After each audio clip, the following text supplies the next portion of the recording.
Mapayapang araw sa inyong lahat. Naway mabigayan kayo ng kapayapaan sa bawat isa. Ako ito aking mga anak, ang Espiritu ng Diyos, ang Espiritu na nagbibigay buhay, ang Espiritu na nananahan sa inyong mga puso. Mapalad kayong lahat na nakikinig ng salita ng Diyos. Sapagkat sa pakikinig ninyo ng salita ng Diyos, tunay na kayo ay mababago sa inyong mga buhay. Sapagkat ang salita ng Diyos, ito ang magiging kaligtasan ng bawat isa sa inyo. Kaya nawa patuloy kayong manalig, sumampalataya sa Diyos, kailanman ay huwag kayong hihinto sa inyong paglilingkod sa Kanya. Sapagkat wala kayong magagawa kapag kayo ay hiwalay sa Diyos.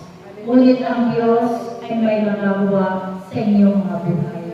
Kaya nawa patuloy ninyong ipagkatiwala ang inyong buhay sa Diyos. Sapagkat ang Diyos lamang ang aasahan ninyo sa inyong mga buhay.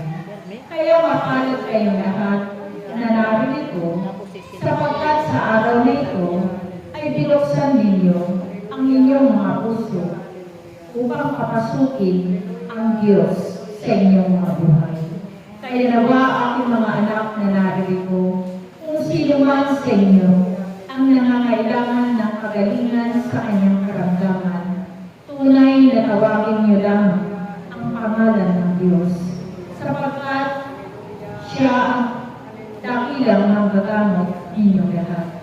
Kaya sa pamamagitan ng inyong pagpupuri at samba sa Diyos, tunay na makakamta ninyo ang kagalingan na namumula sa Kanya. Kaya kayong lahat ay mapalad, sapagkat kayo ay may tatak na ang inyong buong katauhan. Itinatak na ng Diyos ang Kanyang pangalan sa inyong loob, sa inyong mga dila, sa inyong mga puso, sa inyong mga kamay, at sa inyong mga paa. Sapagkat kayo ay patuloy na sumusunod sa Kanyang kalooban.